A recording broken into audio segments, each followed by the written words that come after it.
tes.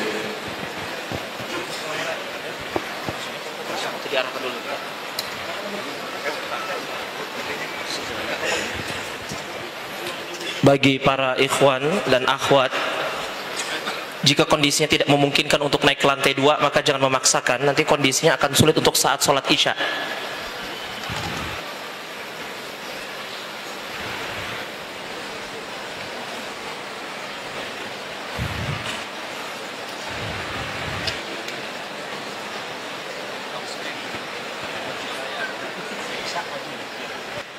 Nanti saat sholat isya, 2 shaf yang biasanya tidak digunakan di depan ini akan digunakan untuk sholat isya karena imamnya dimajukan.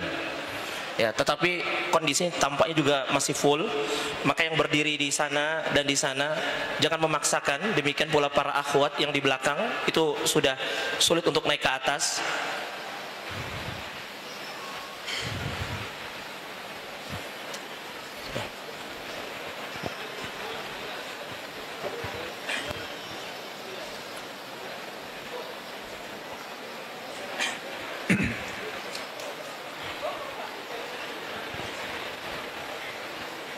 Bismillahirrahmanirrahim.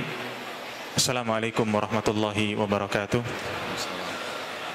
Alhamdulillahirabbil alamin, wassalatu wassalamu ala Rasulillah wa ala alihi wa sahbihi wa man walah, amma ba'd. Ikhwas sekalian, kaum muslimin dan muslimat yang mudah-mudahan senantiasa dirahmati oleh Allah Subhanahu wa taala. Alhamdulillah, di hari yang berbahagia ini kita kedatangan ustadz kita, Al-Ustadz Dr. Firanda Andirja LCMA Hafizahullah Ta'ala, yang insya Allah akan menyampaikan tabligh akbar di masjid ini dengan tema menjalin hubungan terbaik dengan Allah Subhanahu wa Ta'ala. Beberapa hal yang ingin kami sampaikan sebelum tabligh akbar dimulai. Yang pertama, kaum muslimin dan muslimat hendaknya menjaga adab-adab di dalam majelis ilmu, menjaga ketertiban, dan mengambil sebanyak-banyaknya faidah yang beliau sampaikan, tidak berfokus kepada foto, selfie, dan yang lainnya, karena kita mendatangi majelis ilmu. Begitu pula kepada jamaah akhwat, dimohon untuk menjaga adab-adabnya, dan juga bagi yang membawa anak-anak, mohon anak-anaknya dikondisikan agar tidak mengganggu jalannya kegiatan tabligh akbar kita pada malam hari ini. Bagi kaum muslimin dan muslimat yang masih berdokumentasi, mohon untuk menurunkan kamera, tidak mendokumentasikan. Tolong diturunkan kameranya. Baik. Kemudian ikhwas sekalian, kajian kita akan dimulai dari beberapa saat lagi sampai masuk waktu sholat isya. Dan pada saat sholat isya nanti kita akan rehat sejenak melaksanakan sholat isya. Kemudian setelah melaksanakan sholat isya, nanti kajian akan dilanjutkan jika masih memang ada materi yang ingin beliau sampaikan. Kemudian setelah itu akan ada tanya jawab. Untuk tanya jawab, maka silahkan dicatat nomor interaktif WA yang akan menerima pertanyaan.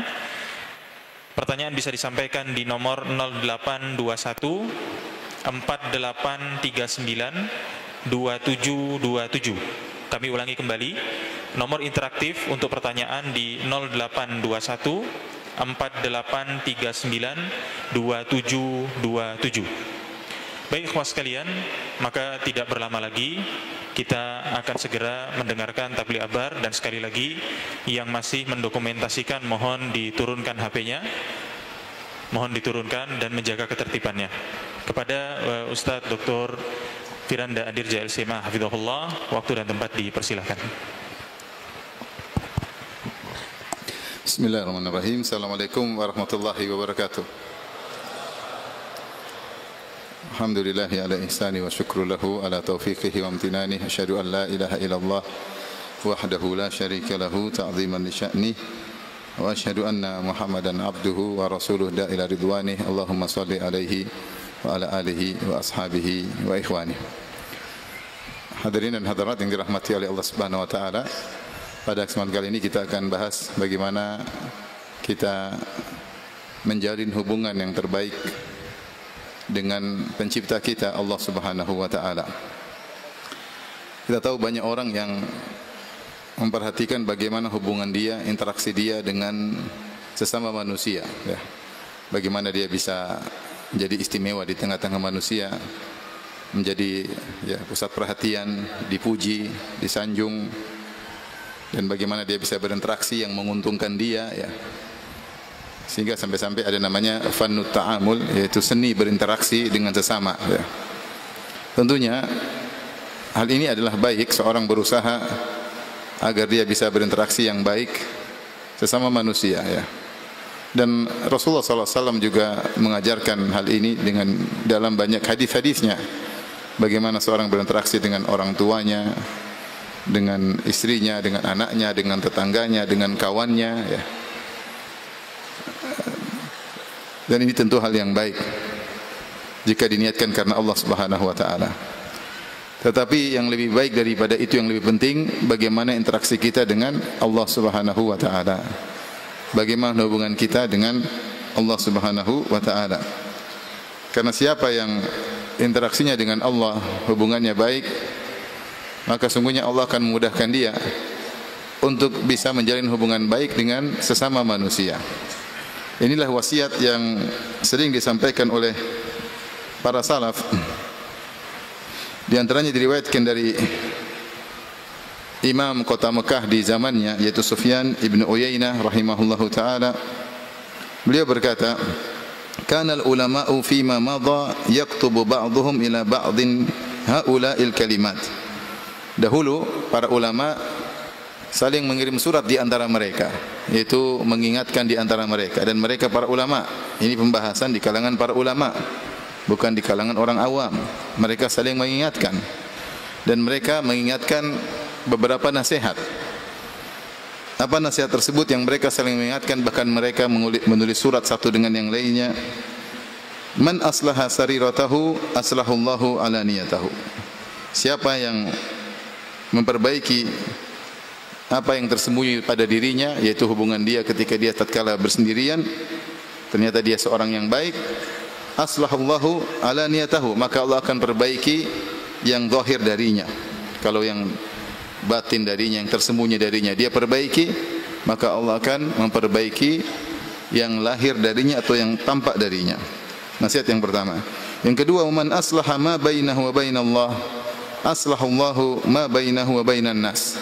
Siapa yang perbaiki hubungan antara dia dengan Allah Subhanahu wa taala, maka Allah akan buat baik hubungan antara dia dengan manusia. Dan ini yang kita bahas ya. Memperbaiki hubungan kita dengan Allah Subhanahu wa taala, maka niscaya Allah akan memperbaiki hubungan dia dengan manusia. Yang ketiga, wa man amila li akhiratihi kafahullahu amra dunyahu. Siapa yang beramal untuk akhiratnya, niscaya Allah akan mencukupkan perkara dunianya. Hadis ini, riwayat ini diriwayatkan oleh Ibnu Abi Dunya dalam Kitab Al-Ikhlas, dan juga disebutkan oleh Ibn Taimiyah dalam Majmu' Al-Fatawa. Ini adalah wasiat yang dulu diperhatikan oleh para salaf, bukan di kalangan orang awam di antara mereka, bahkan di kalangan para ulama. Ini tiga perkara yang penting. Bagaimana dia berusaha baik ketika bersendirian, baik ketika tidak ada orang yang melihatnya, batinnya baik, maka niscaya Allah akan memperbaiki zahirnya di hadapan manusia. Yang kedua, siapa yang memperbaiki hubungan dia dengan Allah, maka Allah akan perbaiki hubungannya dengan manusia. Dan yang ketiga adalah siapa yang beramal untuk akhiratnya, kegiatan kesehariannya, aktivitasnya, pekerjaannya, dia keluar rumah sampai balik lagi hanya untuk akhirat, hanya untuk Allah, maka Allah akan cukupkan urusan dunianya. Ini wasiat yang agung yang diwasiatkan di kalangan para salaf.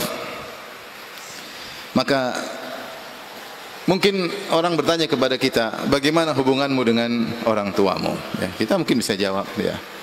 Dan kita berusaha jawab dengan jawaban yang baik. Mungkin ada yang bertanya juga, bagaimana interaksimu dengan istrimu? Ya, masing-masing punya jawaban. Bagaimana interaksimu dengan kakak adikmu? Masing-masing punya jawaban. Yang lebih penting daripada itu semua pertanyaan, bagaimana interaksimu dengan Allah Subhanahu wa taala? Bagaimana keterkaitanmu antara engkau dengan Allah? Bagaimana hubungan batinmu antara engkau dengan penciptamu yang menentukan kebahagiaanmu atau penderitaanmu, yang menentukan ya bagaimana ya apakah engkau hidup dengan tenteram atau dengan sengsara. Yang menentukan rezekimu Allah Subhanahu wa taala. Maka sungguh menakjubkan kalau ada seorang kemudian dia perhatian terkait interaksi sama manusia luar biasa, tapi ternyata interaksi antara dia dengan Allah tidak dia pedulikan sama sekali. Masya Allah, kalau ketemu orang murah senyum, kalau ada yang datang maka dia mudah untuk membantu, ringan tangan ya. Kalau dengan istrinya Masya Allah ya, dengan orang tuanya Masya Allah, dengan tetangganya, tapi ternyata hubungan dia dengan Allah tidak baik. Ini adalah hal yang sungguh merugikan orang tersebut. Maka kita semua malam ini berusaha untuk belajar memperbaiki hubungan kita dengan Allah Subhanahu wa taala, agar hidup kita tenteram di dunia, terlebih lagi di alam barzakh, terlebih lagi di akhirat kelak.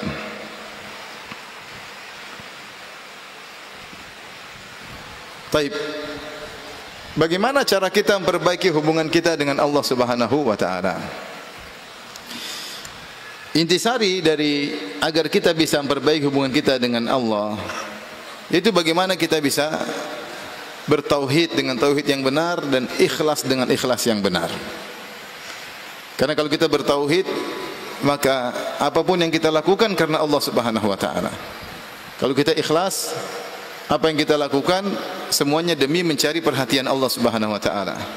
Kalau saya boleh kasih judul kajian kita malam ini, saya mungkin kasih judul bagaimana cari muka sama Allah Subhanahu wa taala.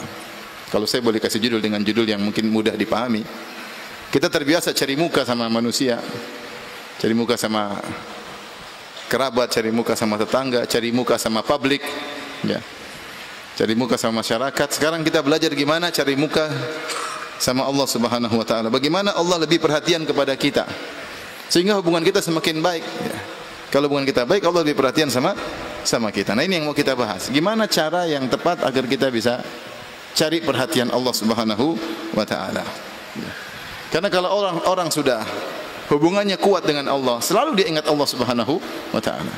Selalu dia ingat Allah Subhanahu. Apapun yang dia alami, selalu sandarannya adalah Allah Subhanahu wa taala. Karena hubungannya kuat.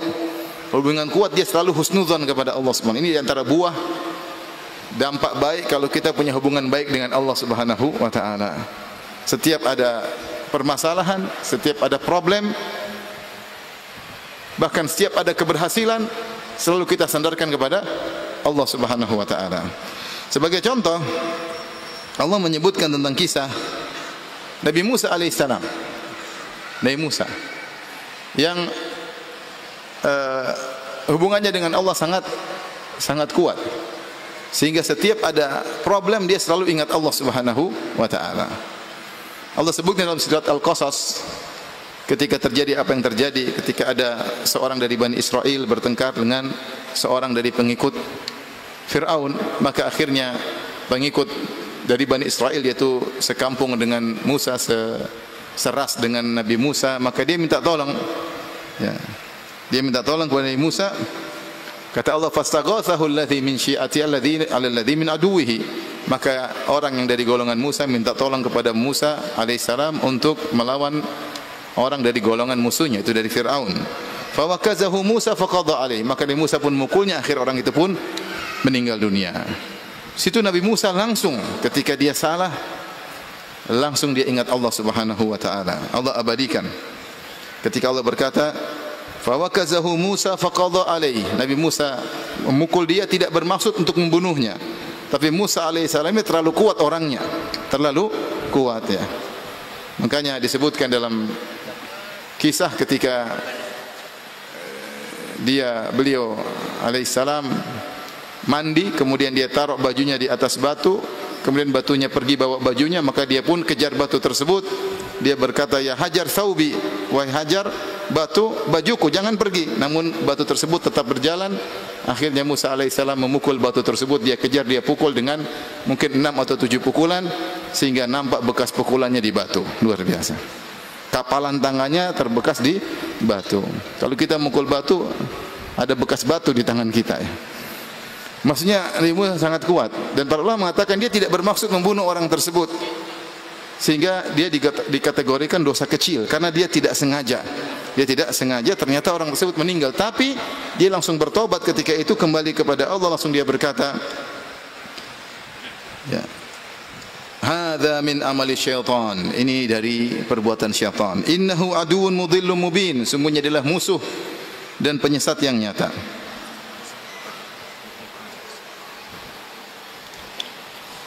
Kemudian beliau berkata, qala rabbi inni zalamtu nafsi faghfirli. Ya Rabbku, ampunilah dosaku, sungguhnya aku telah menzalimi diriku, telah berbuat maksiat, kesalahan karena telah mengakibatkan orang tersebut mati, maka ampunilah aku. Kata Allah, faghfaralah. Maka Allah pun mengampuninya langsung, faghfaralah. Interaksi yang beliau minta ampun, langsung Allah apa? Ampuni. Kenapa? Karena hubungan antara beliau dengan Allah sangat kuat. Innahu huwal ghafurur rahim, sungguhnya Allah Maha Pengampun lagi Maha Penyayang. Beliau langsung berkata lagi, qala rabbi bima an'amta alayya falan akuna dhahiran lil mujrimin. Kemudian dia berikrar kepada Allah, ya Allah, karena nikmat yang kau berikan kepada aku tidak akan menolong lagi orang yang melakukan kesalahan. Tapi akhirnya Nabi Musa ketahuan telah membunuh anak buah Fir'aun, maka dia pun dijadikan buronan oleh Fir'aun dan bala tentaranya. Mereka ingin cari Musa untuk dibunuh, ya. Maka datanglah seorang beri nasihat kepada Nabi Musa dengan berkata, ya Musa, innal mala'a ya'tamiruna bika liyaqtuluk fakhruj inni laka minan nasihin. Wahai Musa, sungguhnya orang-orang telah bermusyawarah, bersepakat untuk membunuhmu. Kaburlah dari negeri ini, sungguhnya aku beri nasihat kepada engkau. Ketika dia kabur, kata Allah, fakharaja minha khaifan yataraqqab. Maka dia keluar dengan ketakutan. Karena ini dia masih di areal Mesir, dan areal Mesir seluruhnya kekuasaan Fir'aun dan anak buah Fir'aun di mana-mana. Dia tarakkab, dia menanti-nanti, bisa saja keburukan menimpanya kapan-kapan saja. Makanya ya tarakkab, sambil menanti-nanti, siapa tahu ada keburukan menimpanya. Lantas dia berkata, qala rabbi najjini minal qaumidz zalimin. Langsung berdoa kepada Allah, ya Allah, selamatkanlah aku dari orang-orang yang zalim. Jadi kalau hubungan dengan Allah kuat, sedikit-sedikit ada apapun segera kembali kepada siapa? Kepada Allah Subhanahu wa taala.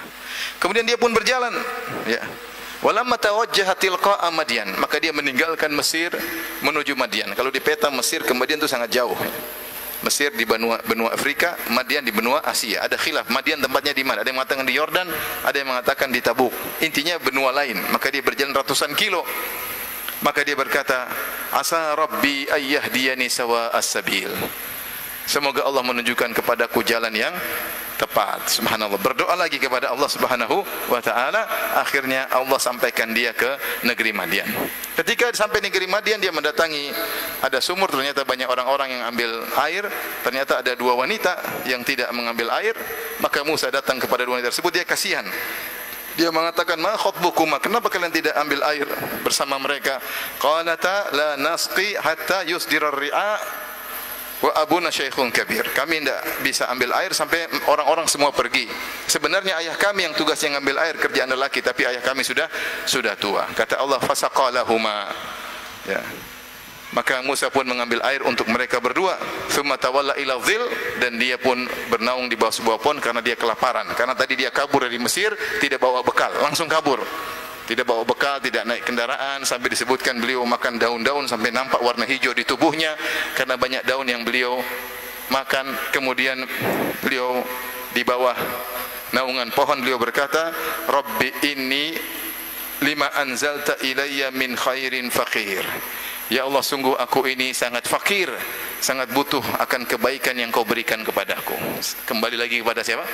Allah, berdoa kepada Allah. Maka Allah kabulkan. Ternyata Nabi Musa lapar. Dalam sebagian riwayat, sebagian salaf menafsirkan Nabi Musa minta roti kepada Allah Subhanahu wa taala. Akhirnya benar diundang makan sama wanita yang ditolong tadi. Maka datanglah wanita tersebut, faja'athu ihdahuma tamshi ala istihya. Maka datanglah salah seorang wanita tersebut, datang malu-malu, kemudian berkata, ya Musa, wahai Musa, sungguhnya ayahku mengundangmu. Inna abi yad'uka liyajziyaka ajra ma saqaita lana.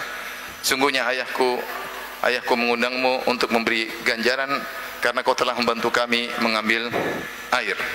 Akhirnya Musa pun datang, kemudian ngobrol sama ayahnya. Akhirnya wanita ini tertarik dengan berkata, wahai ayahanda, istajirhu, jadikanlah Musa pekerja. Engkau kan sedang mencari tukang kebun. Inna khairu man istajarta al-qawiyul amin. Sebaik-baik orang yang kau jadikan pekerja adalah yang kuat dan amanah. Akhirnya ayahnya menawarkan pekerjaan. Qala inni uridu an unkihaka ihda badataina hataini ala an ta'jurani thamaniya hijaj. Wahai Musa, aku ingin menikahkan engkau, ya. Bukan dikerjakan saja, tapi langsung dinikahkan, ya. Mumpung ada orang soleh, kapan lagi dapat ketemu orang soleh? Sementara putri-putrinya masih jomblowati. Maka dia berkata, aku ingin nikahkan engkau dengan salah satu dari dua putriku ini, dengan syarat kau jadi tukang kebun, ngurus kambing selama 8 tahun. Thamaniya hijaj. Fa in atmamta 10 famin indik. Kalau ternyata kau kerja sampai 10 tahun, terserah engkau. Wa ma uridu an asyqa alaik. Aku tidak ingin merepotkan engkau. Satajiduni insyaallah minas salihin. Kau akan dapati aku orang yang baik. Jadi Musa kalau mau nikah sama putriku, suruh kerja jadi tukang kebun berapa tahun? 8 tahun. Berat atau ringan?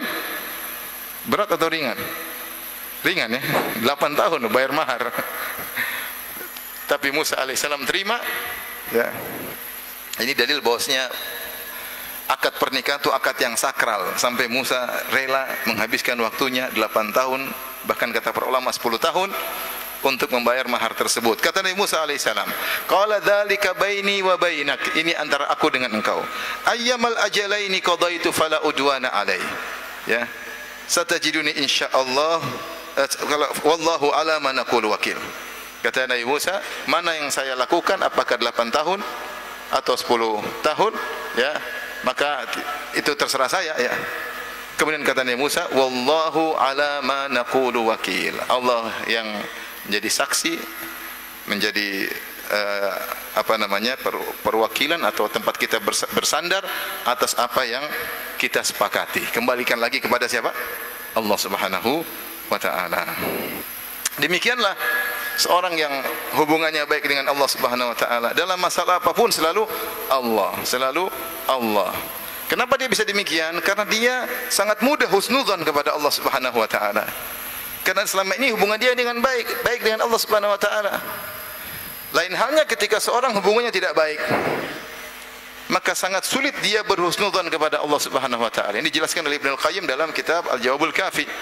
Kalau seorang tukang maksiat, ya, ketika bersendirian maksiat, jauh dari perintah-perintah Allah, semangat melakukan larangan-larangan Allah Subhanahu wa taala, apapun yang menimpanya, dia sulit mengatakan saya serahkan kepada Allah, saya serahkan, susah. Karena dia tahu hubungan dia dengan Allah tidak baik, sehingga dia senantiasa suudzon. Jangan-jangan begini, kayaknya nasib saya begini, kayaknya tidak ada solusi, kayaknya semua solusi tertutup, tidak ada jalan keluar, selalu suudzon, sehingga dia stres, sehingga dia hidupnya susah. Kenapa? Karena tidak ada tempat bersandar. Bagaimana dia bersandar kepada Allah sementara hubungan dia dengan Allah buruk? Maka di antara faedah utama seorang ketika hubungan dengan Allah baik, maka dia mudah bersandar kepada Allah Subhanahu wa taala. Ibarat kita enggak usah bicara Allah, walillahil matsalul a'la. Allah memiliki perumpamaan yang tinggi. Kalau misalnya kita tinggal di suatu kota, kita punya hubungan baik dengan gubernur atau bupati kota tersebut, kita gampang, kapan-kapan kita bisa kontak, dia kenal saya baik kok, oh tenang, ada masalah, tenang, saya bisa apa, telepon, tenang, karena hubungan kita baik dengan kepala daerah tersebut. Bagaimana lagi ketika yang melindungi kita, yang mengurusi kita adalah Allah Subhanahu wa taala. Maka perbaguslah hubungan kita dengan Allah, cari muka kepada Allah, sehingga kita dekat dengan Allah, dan apapun yang kita hadapi, insya Allah kita tenang. Kenapa? Hubungan saya dengan Allah baik, insya Allah. Selalu berdoa, berzikir, ya, dekat dengan Allah, berusaha mengenal Allah Subhanahu wa taala. Kita merasa diperhatikan oleh Allah Subhanahu wa taala. Ini menjadikan hidup menjadi tenteram, tenang dan bahagia sebesar apapun permasalahan yang kita hadapi. Sebesar apapun permasalahan yang kita hadapi, sesulit apapun permasalahan yang kita hadapi, Kalau hubungan kita dekat dengan Allah, maka akan membuat kita tentram dan tenang. Baik. Jadi tadi sekedar contoh bagaimana sosok Nabi Musa alaihissalam yang selalu setiap permasalahan kembali kepada Allah, selalu kembali kepada Allah, selalu menyerahkan kepada Allah. Bahkan ketika dia berperjanjian, Allah menjadi saksi atas akad kita berdua. Baik. Ustaz, apakah mungkin Allah memperhatikan kita kalau kita cari muka? Mungkin. Kita semua ini makhluk Allah Subhanahu wa taala. Dan ketahuilah Allah ngurusin kita person demi person, satu persatu. Bukan seperti misalnya kepala negara atau presiden atau gubernur atau bupati, mereka tidak bisa ngurus kita satu persatu. Sehingga mereka harus punya anak buah itu juga harus punya anak buah. Kenapa mereka tidak mampu ngurus satu persatu? Adapun Allah Subhanahu wa taala ngurusi seluruh makhluknya satu persatu. Jangankan antum, jangankan manusia, jangankan kita, makhluk selain kita, hewan-hewan diurusi oleh Allah Subhanahu wa taala. Allah berfirman, wa ka'ayyim min dabbah la tahmilu rizqaha Allahu yarzuquha wa iyyakum. Betapa banyak hewan melata tidak bisa ngurusin rezekinya. Artinya hewan kalau kita secara kasat mata dia enggak mampu sebenarnya ngurus rezekinya. Kenapa? Akal dia tidak seperti akal manusia. Kalau manusia kan cari rezeki bisa inovasi ya. Bisa ngibulin orang. Cara-cara cari duit itu banyak ya. Begini bohongin orang ini, akalnya banyak ya. Hewan akalnya tidak ada ya. Tetapi Allah bilang Allah urusin rezekinya. Wa ka'ayyim min dabbatin la tahmilu rizqaha. Betapa banyak hewan yang tidak bisa ngurusin rezekinya. Allahu yarzuquha. Allah yang kasih rezeki kepada binatang-binatang tersebut. Wa iyyakum, dan juga kalian. Apalagi kalian. Jadi Allah ngurusi, jangankan kalian, Allah ngurusi juga hewan-hewannya. Dengan cara Allah diberi insting lah, disediakan lah, dibuat misalnya ekosistem lah, urusan Allah Subhanahu wa taala. Tapi Allah urus semuanya. Jangankan kita diketahui oleh Allah, bahkan daun yang gugur pun Allah tahu. Wa indahu mafatihul ghaibi la ya'lamuha illahu wa ya'lamu ma fil barri wal bahr wa ma tasqutu min waraqatin illa ya'lamuha. Kata Allah Subhanahu wa taala, di sisinya adalah ilmu gaib. Tidak ada yang mengetahui ilmu gaib tersebut kecuali Allah Subhanahu wa taala. Dan Allah mengetahui ma fil bar, semua yang di dataran, di daratan Allah tahu semuanya. Semua yang di daratan, hewan, benda mati, batu, tumbuh-tumbuhan, semua Allah tahu. Wa fil bahri, dan semua yang di lautan Allah pun tahu. Kerang-kerang, hewan-hewan, ikan-ikan, semua Allah tahu. Tumbuh-tumbuhan, rumput laut Allah tahu semuanya. Sampai Allah mengatakan wa ma tasqutu min waraqatin illa ya'lamuha. Tidak ada satu daun pun yang jatuh kecuali Allah tahu. Daun di atas muka bumi ini ada berapa, ikhwan? Ada yang pernah hitung? Daun sangat banyak, pohon aja sangat banyak. Satu pohon berapa daunnya? Setiap daun Allah tahu person-person, satu daun demi daun. Kenapa? Karena semua itu ciptaan Allah. Dan Allah berkata, ala ya'lamu man khalaq. Bukankah yang menciptakan tahu tentang apa yang diciptakannya? Bukankah kreator tahu tentang kreasinya? Itulah Allah Subhanahu wa taala. Dengan demikian Allah ngurusi kita person demi person. Allah berfirman, afaman huwa qaimun ala kulli nafsin bima kasabat. Apakah sama seperti Allah Subhanahu wa taala yang mengurusi qaimun ala kulli nafsin, mengurusi setiap jiwa atas apa yang dia lakukan. Allah mengurusi satu demi satu. Kita ini diurus satu demi satu. Apa kata Al-Baghawi? Ai hafidhuha wa raziquha wa alimun biha wa mujaziha bima amilat. Allah yang menjaga setiap jiwa, Allah yang memberi rezeki setiap jiwa, Allah yang mengerti tetap setiap jiwa, dan Allah akan memberi balasan baik atau buruk bagi setiap jiwa. Ini perkataan Al-Baghawi dalam tafsirnya. Kemudian juga Ibnu Ashur dalam tafsirnya Tahrir wa Tanwir, dia berkata, mutawalliha wa mudabbiruha fi jami'i syu'uniha fil khalqi wal ajali wal rizqi wal alimu bi ahwaliha wa amaliha.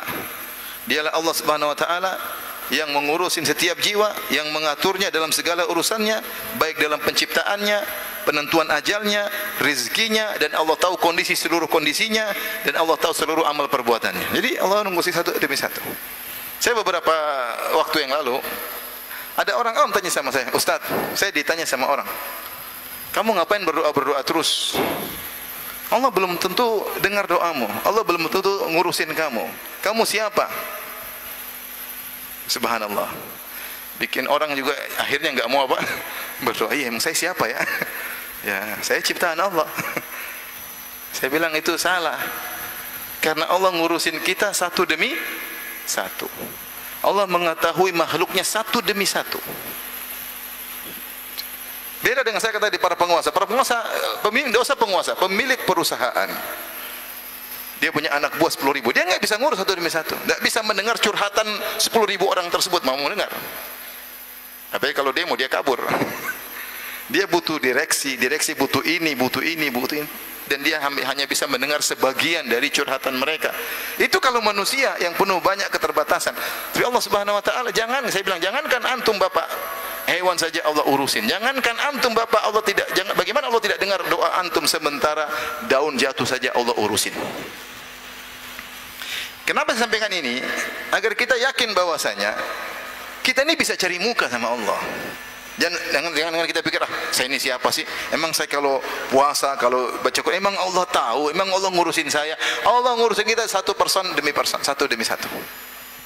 Sampai ada orang yang tidak diduga, dikenal ternyata terkenal di sisi Allah. Contoh siapa? Uwais Al-Qarani. Uwais Al-Qarani kata Nabi SAW, khairu tabi'in, sebaik-baik apa? Tabi'in. Uwais Al-Qarani. Tidak terkenal. Bahkan dituduh yang tidak oleh kaumnya. Tetapi Allah kenal Uwais. Allah kabarkan kepada Nabi. Dan Nabi kabarkan kepada Umar. Kata Nabi kepada Umar, wahai Umar, akan ada seorang dari pasukan Yaman namanya Uwais, dari Qaran, dari Murad. Carilah dia. Kalau kau ketemu dia, minta agar dia doakan engkau agar kau diampuni oleh Allah Subhanahu Wa Taala. Sungguhnya dia dulu punya penyakit baros di sekujur tubuhnya.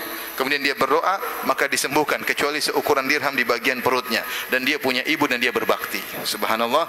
Akhirnya Umar setelah wafatnya Nabi, Umar jadi khalifah. Idza jaa amdad min ahli Yaman. Kalau ada pasukan datang dari Yaman, pasukan tambahan untuk berjihad, maka Umar tanya, afikum Uwais? Adakah kalian seorang namanya Uwais? Cari sampai ketemu. Akhirnya ketemu Uwais. Ini Uwais. Umar bertanya, kau Uwais Al-Qarani dari Murad? Iya, Amirul Mukminin. Dulu kau punya ibu, terus kau berbakti sama dia. Dia kaget. Ini kau tahu dari mana? Dulu kau punya penyakit, terus kau berdoa disembuhkan oleh Allah. Dari mana anda tahu? Dia kaget. Karena selama ini dia sembunyikan. Dia tidak pernah publish di YouTube atau di Facebook. Saya ini loh dulu sakit kemudian sembuh karena saya berdoa, saya wali Allah, doa saya dikabul. Enggak juga. Dia juga enggak pernah juga. Dia diam-diam aja. Bahkan ketika dia berdoa, dia minta kepada Allah agar tidak disembuhkan secara total. Dia ingin disisakan agar dia selalu ingat dia dulu pernah sakit, agar dia tidak lupa dengan nikmat Allah, karena manusia suka lupa dengan nikmat Allah Subhanahu Wa Taala. Maka dia sampai heran, dari mana anda tahu? Yang kasih tahu Umar siapa? Rasulullah. Yang kasih tahu Rasulullah siapa? Allah. Berarti Allah ngurusin seorang makhluk di ujung sana, di Yaman, yang tidak ada yang ngurusin dia, tidak terkenal di kalangan masyarakat, tapi Allah urusin dia satu demi satu. Karena ikhwan, maksud saya, kita menjalin hubungan Allah, jangan menyangka itu sih mungkin ustaz atau lulusan Madinah atau lulusan Yaman atau lulusan pondok atau mungkin pejabat. Kita siapa? Apa Allah melihat kita? Apa Allah ngurusin kita? Kita bilang jangan ente, daun aja diurusin sama siapa? Allah. Artinya kesempatan cari muka itu besar. Kalau kita mau cari muka sama presiden, mudah atau susah? Susah lah mau cari muka sama presiden. Cari muka sama ustaz aja susah. Apalagi sebagian ustaz ada ring satunya, ada ring duanya, tambah susah lagi. Tapi kalau mau cari muka sama Allah, terbuka untuk siapa saja. Siapa mau cari muka bisa. Mau anda pejabat, mau orang kaya, mau orang miskin, mau ganteng, mau setengah ganteng, mau cantik, kurang cantik ya. Mau punya duit, enggak punya duit. Kalau mau cari muka, pintu terbuka selebar-lebarnya. Dan Allah mengatakan dalam hadis qudsi, ya, man taqarraba ilayya shibran taqarrabtu ilaiha dhira'an. Siapa yang mendekatkan dirinya kepadaku sejengkal, aku akan mendekat kepadanya sehasta. Usaha manusia sedikit, Allah balas dengan lebih. Dan itulah Asy-Syakur. Dialah Allah Asy-Syakur, yang maha berterima kasih kalau bahasa kita. Artinya kita lakukan sedikit, balasannya jauh lebih banyak. Yang penting luruskan niat. Nah, sekarang kita membahas bagaimana cari muka kepada Allah. Itu pembahasannya. Judulnya apa? Bagaimana cari muka kepada Allah Subhanahu wa taala. Baik. Di antara cara untuk mencari muka kepada Allah Subhanahu wa taala, ya,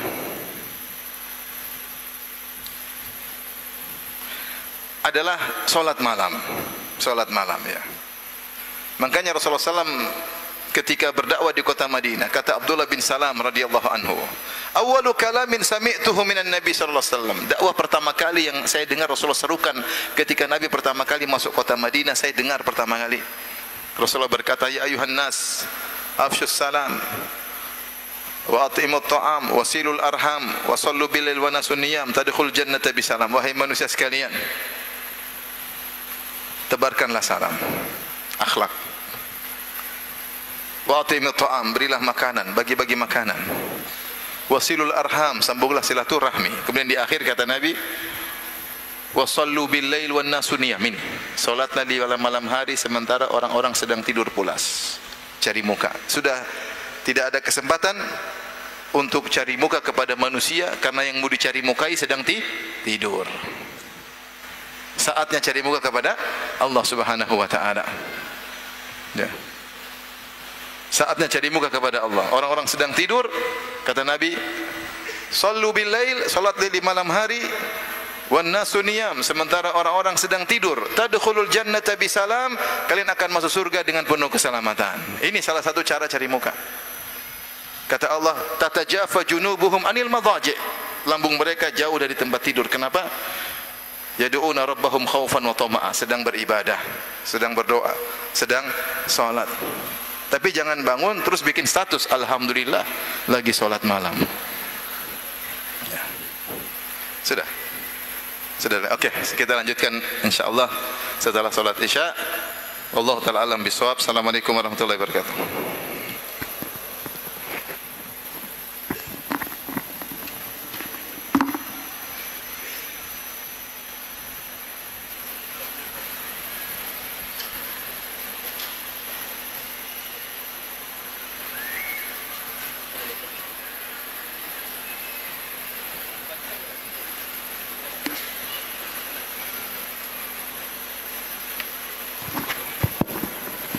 Kepada para ikhwah untuk mengkondisikan seperti kondisi duduk seperti persiapan untuk sholat agar tidak repot nantinya saat iqamah dikumandangkan.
Bismillahirrahmanirrahim.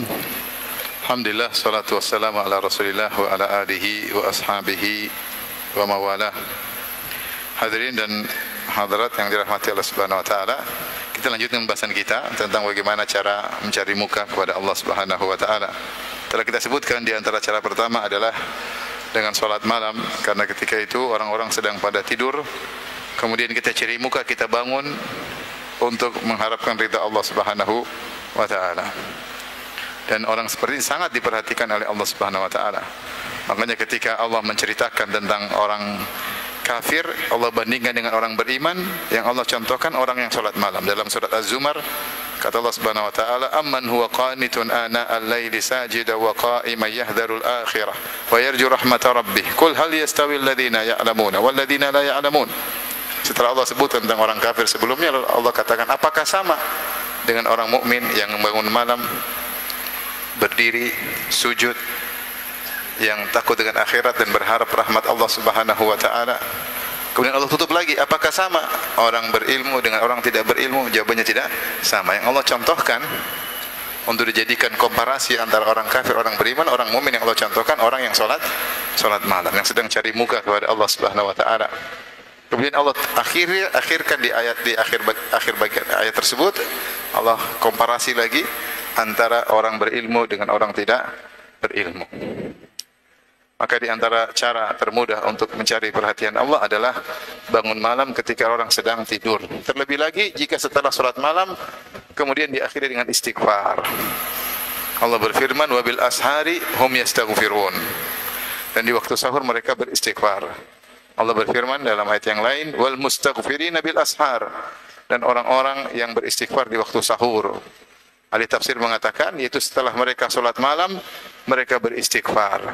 Mereka beristighfar, ya, mereka sadar bahwasanya usaha mereka ini tidak ada bandingannya dengan keagungan Allah Subhanahu wa taala.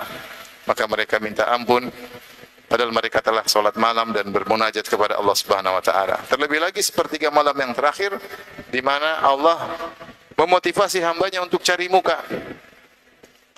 Kata Nabi SAW, "Yanzilu Rabbuna tabaraka wa ta'ala hina yabqa thuluthul akhir minal lail."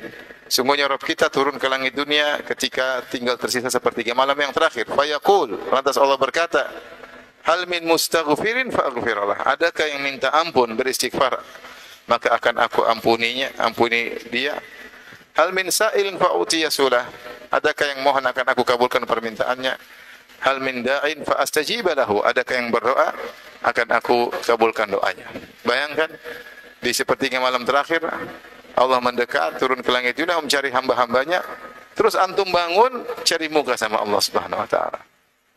Ini adalah kenikmatan yang luar biasa yang Allah berikan kepada seorang hamba ketika Allah beri taufik kepadanya untuk bisa bangun malam, bermunajat kepada Allah sementara orang-orang di sekitarnya sedang tidur pulas. Tapi yang berikutnya, di antara cara untuk mencari perhatian kepada Allah Subhanahu wa taala adalah dengan banyak berzikir kepada Allah Subhanahu wa taala. Banyak berzikir, banyak ingat Allah. Karena Allah mengatakan, "Fadhkuruni adzkurkum." Ingatlah aku akan ingat kalian. Jadi kalau kita ingin diingat-ingat, disebut-sebut Allah secara spesifik, maka berzikir kepada Allah Subhanahu wa taala. Kita cari muka kepada Allah agar kita disebut-sebut Allah dengan banyak berzikir kepada Allah. Fadhkuruni, zikirlah kepadaku, adzkurkum, aku akan menyebutmu.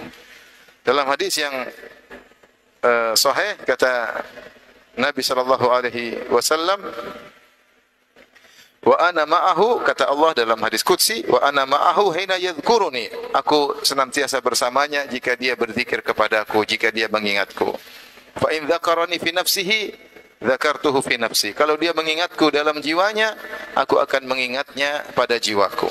Wa in dzakarani fi mala'in, kalau dia berzikir kepadaku di hadapan sekelompok orang, dzakartu fi mala'in khairin, maka aku akan menyebutnya di depan golongan yang lebih baik, yaitu golongan para malaikat. Ini di antara cara agar kita diperhatikan secara khusus oleh Allah Subhanahu wa taala, sering berzikir kepada Allah. Ini ibadah yang sangat mudah, cuma kita malas melakukannya. Apa susahnya kita berkata subhanallah walhamdulillah wala ilaha illallah wallahu akbar? Apa usahanya kita berkata la haula wala quwata illa billah? Apa usahanya kita berkata astagfirullah, astagfirullah, astagfirullah, astagfirullah? Apa usahanya kita berkata ya subhanallah bihamdi, subhanallah azim, subhanallah bihamdi, subhanallah azim? Apa usahanya? Apa usahanya kita subhanallah, subhanallah, subhanallah? Cuma kita tidak melakukannya. Oleh karenanya ketika seorang minta wasiat kepada Nabi sallallahu alaihi wasallam, Rasulullah SAW berkata, la yazalu lisanuka rotban min dzikrillah. Senantiasa lisanmu basah dengan berzikir kepada Allah. Maka saya nasihat diri saya pribadi dan juga kepada hadirin hadirat agar tidak buang-buang waktu kalau kita lagi sendirian, lagi naik motor, lagi naik kendaraan. Jangan lupa kita berzikir astagfirullah, astagfirullah, astagfirullah. Bisa enggak sambil masak sambil istighfar? Bisa. Astagfirullah, astagfirullah, bisa. Bisa enggak nyetir sambil istighfar? Bisa. Astagfirullah, astagfirullah. Apalagi pas lihat astagfirullah. Astagfirullah. Jangan alhamdulillah. Bisa. Bisa. Bisa. Artinya kita bisa nyambi sambil beraktivitas zikir kepada Allah. Ibadah yang sangat berpahalanya banyak. Setiap kita ingat Allah, yakin Allah ingat kita. Secara spesifik. Ini di antara cara cari muka kepada Allah Subhanahu wa taala. Kemudian di antara cara cari muka kepada Allah Subhanahu wa taala adalah tadabbur, baca Quran tapi dengan tadabbur. Dengan tadabbur. Kita sekarang mulai progres dalam membaca Al-Quran. Mungkin kita sering baca Quran tanpa tadabbur, sekarang kita berusaha baca Al-Quran dengan apa? Tadabbur. Berusaha kita mencari tahu apa sih maunya Allah kirim surat kepada kita melalui nabinya. Ayat ini maksudnya apa? Apa di balik ini ada rahasia apa? Surat ini kandungannya apa? Kita mulai baca. Mulai kita menggelitik jiwa kita untuk mencari tahu. Untuk mencari tahu. Ya. Dan Allah berkata, wa idza tuliyat alaihim ayatuhu zadatuhum imana wa ala rabbihim yatawakkalun. Dan jika dibacakan terhadap orang-orang yang beriman ayat-ayat Allah, zadatuhum imana, maka bertambah iman mereka. Dan Allah mengatakan, qad ja'akum mau'izatun min rabbikum wa syifaa'un lima fis sudur. Telah datang pada kalian Al-Quran yang merupakan mau'izah, wejangan dari Rabb kalian. Allah kasih wejangan. Nah, kita ngerti enggak wejangan tersebut? Ini mau tidak mau kita baca dengan tadabbur, pelan-pelan memahami maknanya. Itu di antara ya cara mudah kita untuk dekat dengan Allah Subhanahu wa taala. Makanya sebenarnya Allah mengatakan, siapa yang ingin seakan-akan diajak bicara oleh Allah, baca Al-Quran. Karena semua Al-Quran isinya firman Allah. Seakan-akan kita sedang diajak bicara oleh Allah. Dan siapa yang ingin berbicara dengan Allah, salat. Siapa yang ingin berbicara dengan Allah, maka salat. Islam mudah, mau connecting dengan Allah mudah. Connecting langsung salat. Mau seperti seakan-akan kita sedang diajak bicara oleh Allah, baca Al-Quran. Semua isinya adalah firman Allah. Kita berusaha maksud Allah ini, surat ini bicara dengan kita, menyampaikan. Karena semua Al-Quran ditujukan kepada hamba-hambanya. Ini maksudnya apa? Ya, maksudnya apa? Ya. Maka baca Al-Quran dengan tadabbur, maka wasilah paling utama untuk mengetahui apa sih yang Allah inginkan dari kita. Ya, sampai menurunkan surat-surat tersebut. Maka sisihkan waktu baca Al-Quran dengan tadabbur, sisihkan waktu dengar tafsir, kajian-kajian tafsir, baca tafsir. Selain kita baca, kita juga berusaha mentadabburi. Tapi di antara cara mencari muka kepada Allah, memperbanyak amalan-amalan sunnah. Kata Allah Subhanahu wa taala dalam hadis qudsi, "Wala yazalu 'abdi yataqarrabu ilayya bin nawafil hatta uhibbah." Senantiasa hambaku mendekatkan dirinya kepadaku dengan perkara-perkara sunnah sampai aku mencintainya. Fa idza ahbabtuhu, kalau aku sudah mencintainya, kuntu sam'ahu alladhi yasma'u bihi wa basarahu alladhi yubsiru bihi. Aku menjadi pendengarannya yang dia mendengar dengannya, aku menjadi penglihatan yang dia melihat dengannya. Wa yadahu allati yabtashu biha, aku menjadi tangan yang dia mukul dengan tangan tersebut. Wa rijlahu allati yamshi 'alaiha, aku menjadi kaki yang dia melangkahkan berjalan kakinya tersebut dalam sebagian riwayat. Wa lisanahu alladhi yantiqu bihi, aku menjadi lisan yang dia berkata dengan lisan tersebut. wa qalbahu alladhi yaqilu bihi, aku menjadi hatinya yang dia berfikir dengan hatinya tersebut. Maksudnya kata para ulama, yaitu Allah beri taufik kepada dia hamba ini karena Allah beri perhatian khusus sehingga Allah jaga matanya, dia tidak sembarang melihat. Kalau melihat yang buruk dia langsung istighfar. Allah menjaga telinganya, dia tidak betah mendengar hal-hal yang tidak baik. Allah menjaga kakinya, Allah menjaga tangannya, Allah menjaga hatinya sehingga dia tidak berfikir yang tidak baik. Berusaha berfikir yang bermanfaat. Allah menjaga lisannya sehingga dia tidak mengucapkan kata-kata yang tidak bermanfaat atau kata-kata yang mendatangkan kemurkaan Allah. Kapan Allah jaga itu? Allah jaga dia, Allah bimbing dia ketika dia dicintai oleh Allah. Kalau Allah sudah mencintai seorang, berarti Allah perhatian sama dia, berarti ada perhatian khusus. Kapan dia dicintai oleh Allah? Ketika dia banyak melakukan amalan-amalan sunnah. Nah, kita belajar, kita menamakan diri kita ahlu sunnah, yaitu orang yang suka melakukan sunnah Nabi SAW. Maka jangan sepelekan sunnah-sunnah keseharian. Berusaha kita hidup di atas sunnah. Ya. Mau tidur jalankan sunnah, mau ke toilet jalankan sunnah, keluar rumah baca doa, keluar selalu menjalankan sunnah. Sunnah di rumah seperti apa, keseharian seperti apa, berusaha menjalankan sunnah. Terkait dengan puasa sunnah, terkait dengan sholat sunnah, terkait dengan sedekah sunnah, berusaha. Semakin banyak perkara sunnah yang kita lakukan, semakin dicintai oleh Allah Subhanahu wa Ta'ala. Ya. Oleh karenanya ini butuh belajar, dan ketika kita niatkan jalankan sunnah agar dicintai oleh Allah Subhanahu wa Ta'ala. Sampai seorang salaf, kalau tidak salah Sufyan Ats-Tsauri berkata, "Ini istata'ta alla tahuka ra'saka illa bisunnah faf'al." Kalau kau mampu tidak menggaruk kepala kecuali ada sunnahnya. Kalau seandainya ada sunnahnya, Nabi kalau garuk kepala caranya begini, ikuti kalau memang ada.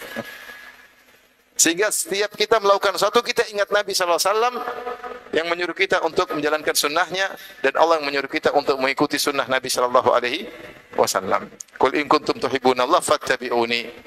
Katakanlah wahai Muhammad kepada mereka, kalau kalian cinta kepada Allah, maka ikutilah aku. Yuhibbukumullah, niscaya Allah akan mencintai kalian. Timbul pertanyaan, kenapa kalau mengikuti sunnah Nabi dicintai oleh Allah? Jawabannya mudah. Karena yang paling tahu apa yang dicintai oleh Allah adalah Nabi Muhammad SAW. Yang paling tahu apa yang dicintai oleh Allah adalah Nabi SAW. Ketika kita mengikuti sunnah Nabi, berarti kita melakukan apa yang dicintai oleh Allah. Kalau kita melakukan apa yang dicintai oleh Allah, maka Allah akan mencintai kita. Maka tidak usah sepelekan sunnah. Dalam segala hal, sunnah kita perhatikan dalam akhlak, dalam berpakaian, dalam adab.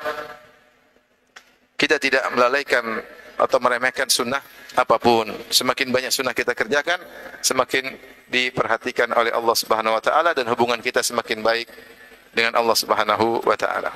Baik. Di antara cara mencari muka kepada Allah Subhanahu wa Ta'ala juga banyak berdoa. Orang yang paling banyak berdoa adalah Nabi Muhammad SAW.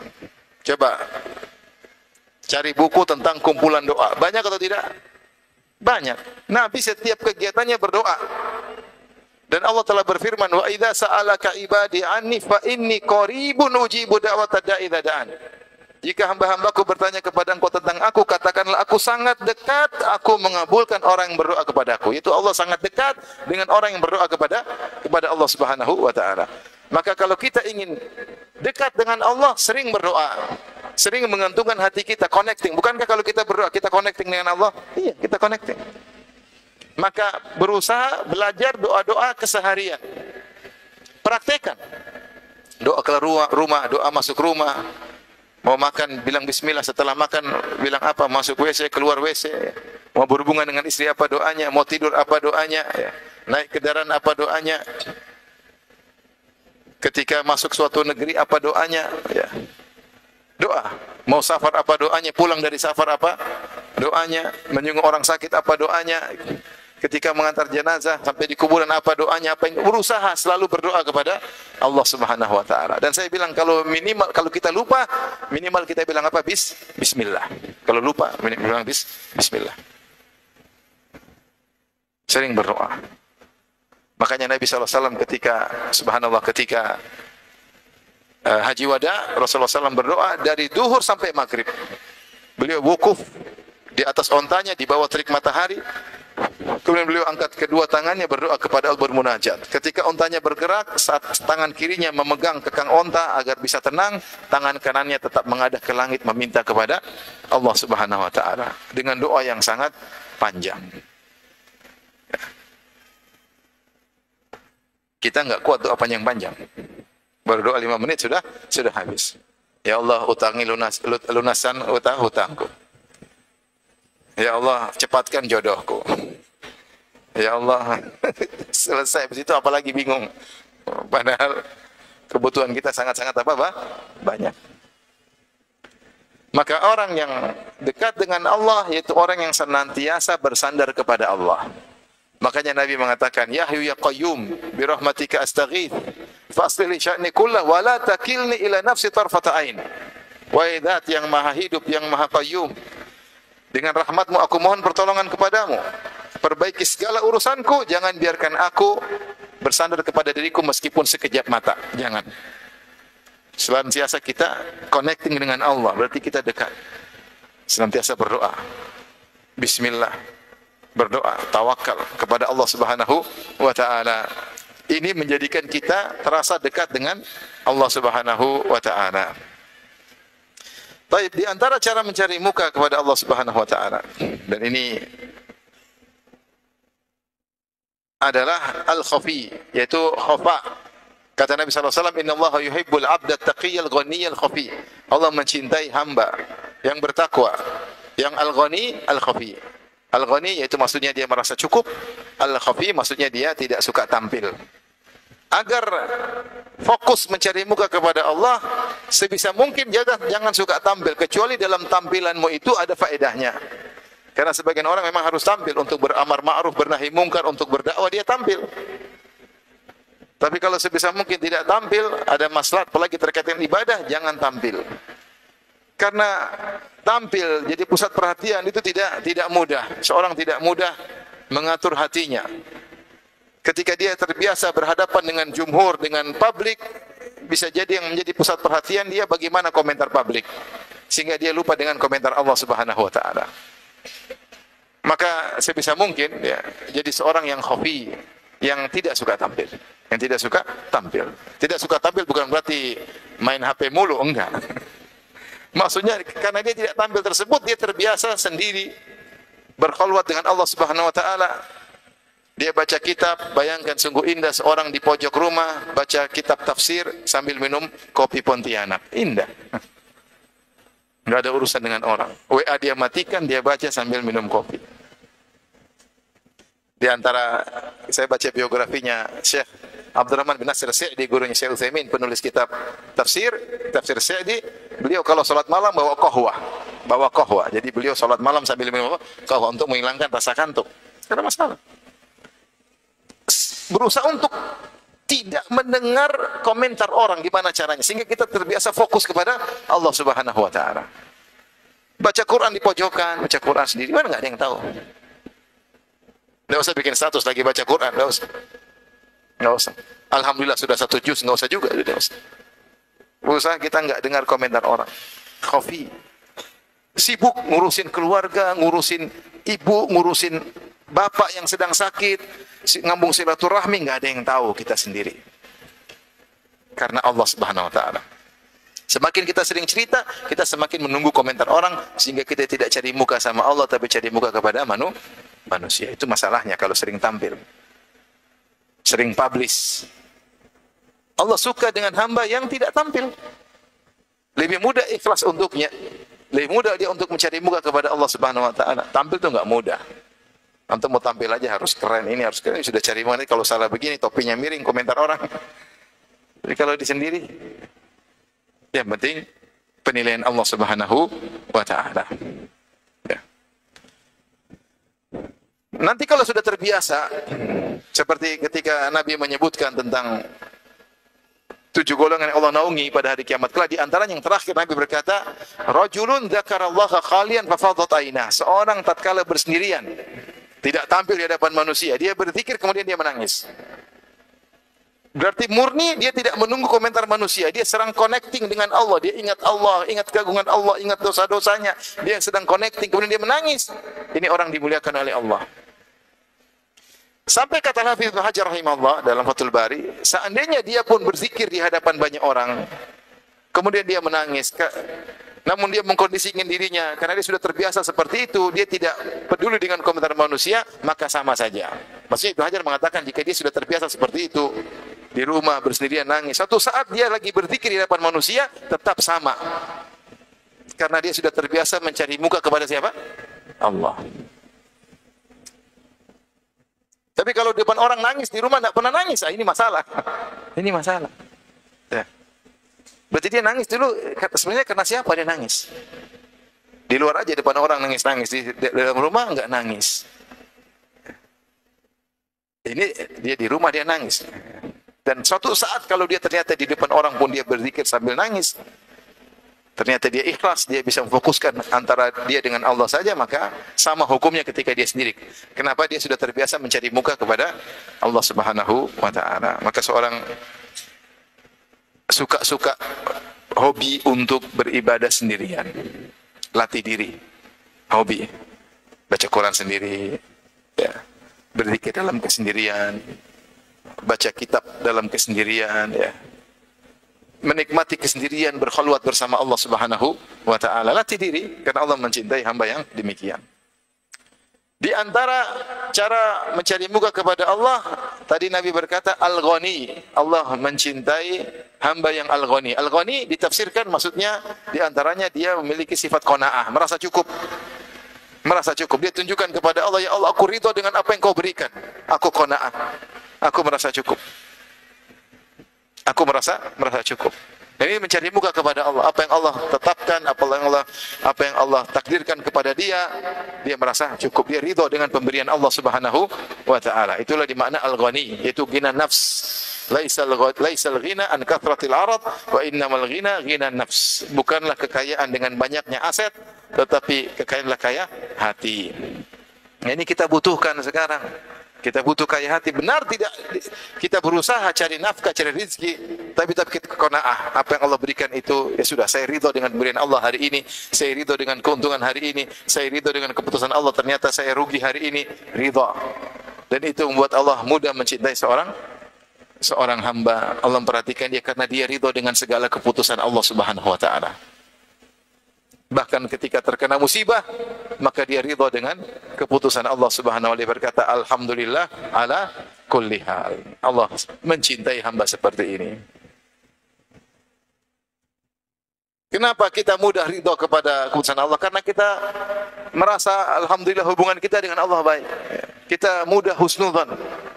Coba kalau kita hubungannya jelek dengan Allah, maksiat, diam-diam nonton film Korea, sudah episode ke-72, nonton film India, nonton film box office, lihat maksiat setiap hari, tengah malam bangun, bukannya sholat malam, teriak, gol. Anak-anak sampai kebangun, Abi, ngapain Bi? Selalu kita lakukan. Ya. Kalau kita buang-buang waktu, ya, waktu yang istimewa kita tidak gunakan dengan baik, ya, susah kita ridho. Malah kita suudzon. Kenapa begini, kenapa begitu, kenapa begini. Maka penting kita dekatkan diri kita kepada Allah. Yang terakhir, ikhwan, yang mau saya sampaikan pada kesempatan kali ini, jadi di antara perkara yang sangat berat, cari muka dengan Allah, kepada Allah, dengan membuat orang marah. Cari muka kepada Allah dengan membuat manusia apa? Marah. Meskipun konsekuensinya orang marah sama kita. Diriwayatkan kata Muawiyah ila Aisyah. Muawiyah radhiyallahu anhu ketika dia sebagai pejabat, entah sebagai gubernur atau dia sebagai khalifah, Amirul Mukminin. Dia tulis surat kepada Aisyah radhiyallahu anha, Ummul Mukminin. Dalam suratnya dia mengatakan uktubi ilayya kitaban.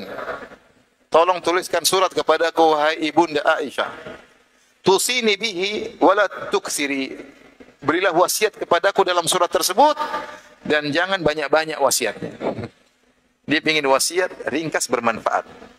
Surat dari seorang khalifah atau seorang pejabat kepada rakyat. Yang diminta adalah seorang wanita sangat mulia, sangat faqihah, yaitu siapa? Aisyah radhiyallahu taala anha, istri Nabi sallallahu alaihi wasallam. Maka fakatabat, Aisyah menjawab surat Muawiyah. Singkat dia mengatakan salamun alaik, yaitu waalaikumsalam. Amma ba'du, kemudian daripada itu, fa inni sami'tu Rasulullah sallallahu alaihi wasallam yaqul. Kasih satu hadis pendek. Sungguhnya aku mendengar Rasulullah sallallahu alaihi wasallam bersabda, "Man iltamasa ridallahi bi sakhatin nas, kafallahu mu'natan nas." Siapa yang mencari keridhaan Allah dengan kemurkaan manusia, maka Allah mencukupkan dia dari urusan manusia.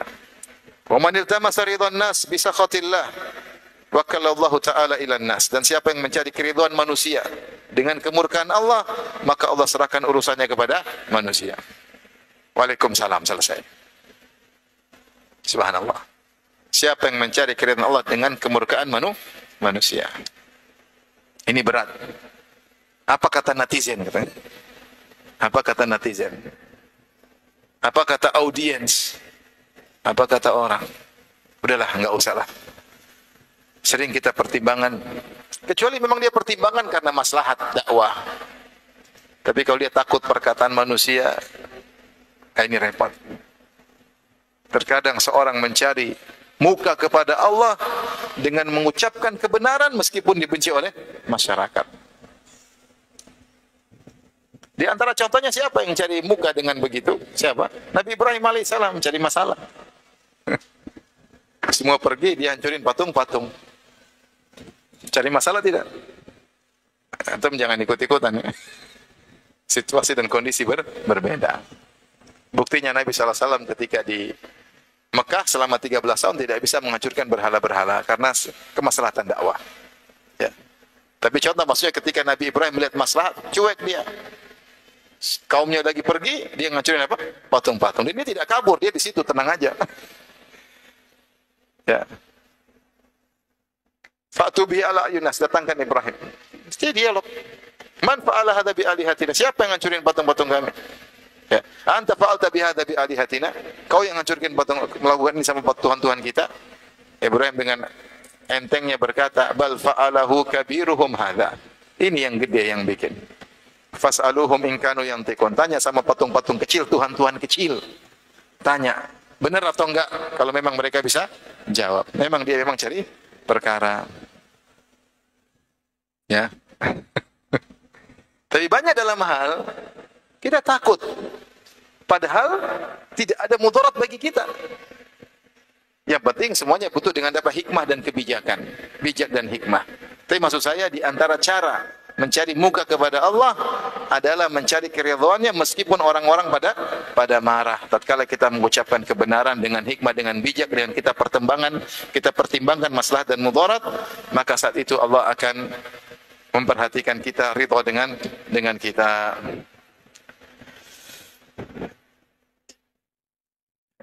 Ikhwan dan akhwat yang dirahmati Allah Subhanahu wa taala, ini mungkin beberapa perkara yang cara kita mencari muka kepada Allah Subhanahu wa taala sehingga perbaiki hubungan kita dengan Allah. Kalau hubungan kita baik dengan Allah Subhanahu wa taala, maka Allah akan perbaiki hubungan kita dengan manusia. Allah akan mudahkan urusan kita. Apapun yang kita hadapi, kita bisa tegar menghadapi segala keputusan Allah karena kita senantiasa berbaik sangka kepada Allah Subhanahu wa taala. Makanya ada perkataan indah. Lihatlah ya, Nabi Yusuf alaihissalam meskipun diuji sampai dia buta, tetap dia husnudzon kepada Allah. Bayangkan. Nabi Yakub alaihissalam diuji sampai buta atau tidak? Sampai buta. Berapa lama berpisah Nabi Yakub dengan Nabi Yusuf? Khilaf di kalangan para ahli tafsir. Ada yang mengatakan 15 tahun, ada yang mengatakan 40 tahun, ada yang mengatakan 80 tahun. Belasan tahun ini minimal.